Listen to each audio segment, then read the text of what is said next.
The dying wish of late 15-year-old Priscilla Sante was for renal dialysis treatment to be easily accessible to persons with end-stage kidney failure.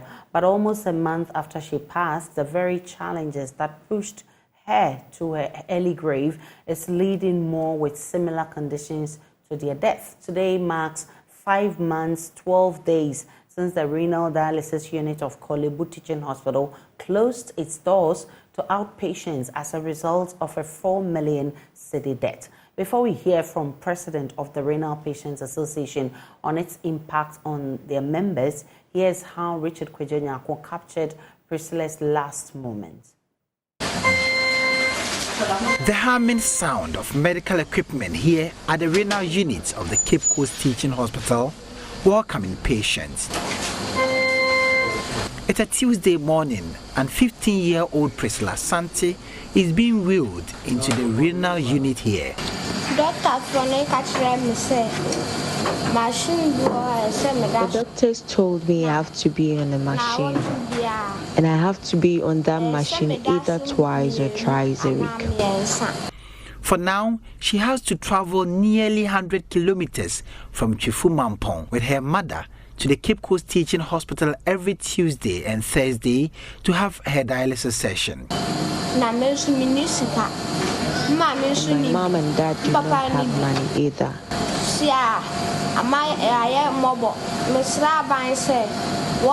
We have become miserable. I am appealing to the government to help me live through this. Otherwise, I may die. Priscilla, a junior high school pupil, now carries a weight much heavier than her school bag. Her daily battle now is not with textbooks and homework, but with the relentless adversary, renal failure. I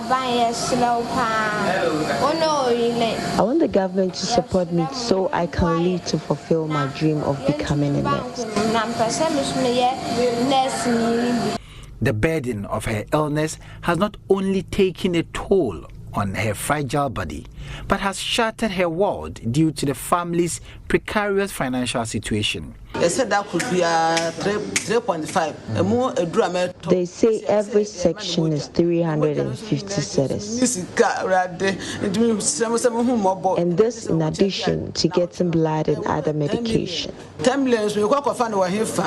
Priscilla's mother, Ruth Ofori, has been a pillar of strength for her daughter and is determined to ensure her only daughter lives. With teary eyes, she shares the story of her family's headache, struggling to cope with the emotional and financial strain that comes with caring for her only daughter battling renal failure. From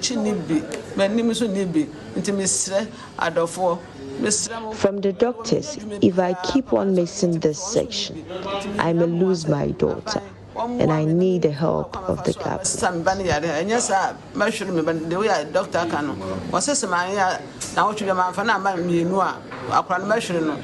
Her voice quivers as she recounts the sleepless nights and endless hospital visits, each one a reminder of their uphill climb.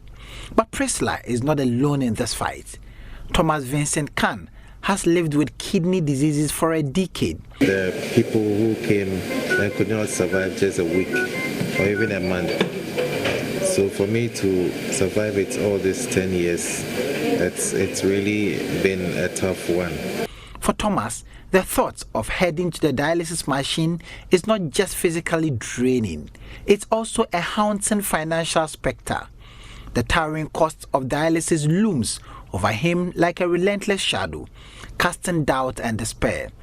Thomas speaks of the silent tragedy he has witnessed over the years, a grim parade of 100 busloads of people who have lost their lives to kidney failure because they lack the financial means to access dialysis treatments. Most of the time, it's not easy always chasing people or asking people for help because it is very difficult to sustain.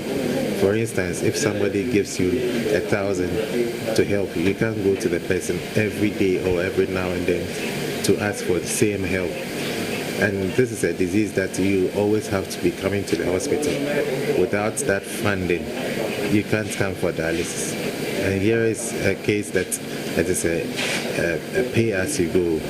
So it means that if you don't have money, you can't come for dialysis. And like I mentioned, there are people who have died because they cannot have the money to come for dialysis. And to tell you the truth, there are lots of the people we have lost, not because of the disease, but just the thought of finding money to come to the hospital. That alone has killed them.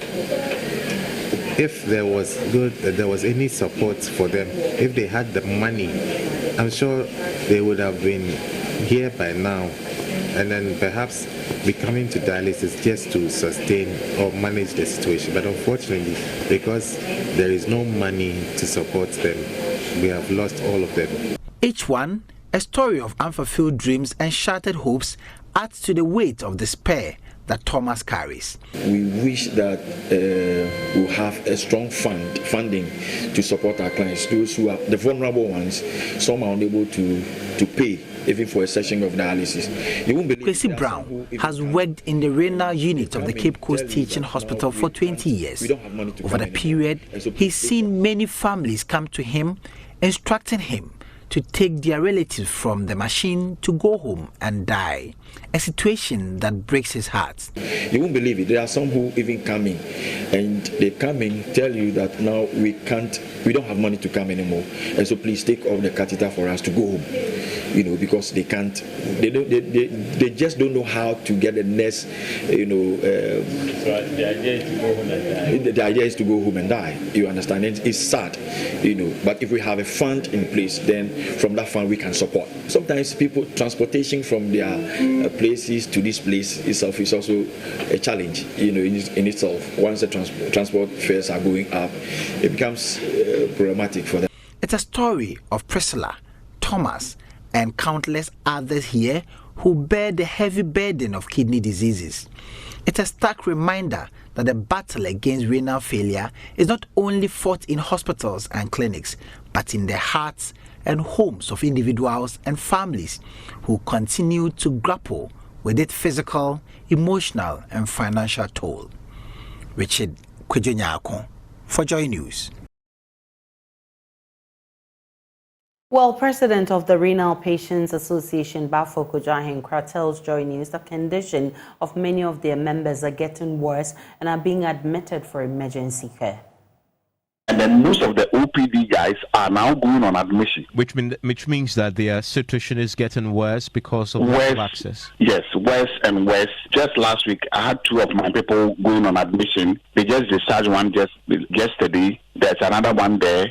There's another lady 2 there. So because we are not having the regular dialysis and we don't get the proper dialysis too, because most of the private, some of them, there's question about it. So now we are all falling sick and we are going back for emergencies. Meanwhile, President of the Ghana Registered Nurses and Midwives Association, Perpetual Furiampofo, says it is unacceptable to keep the renal unit closed for many months over a 4 million cedi debt.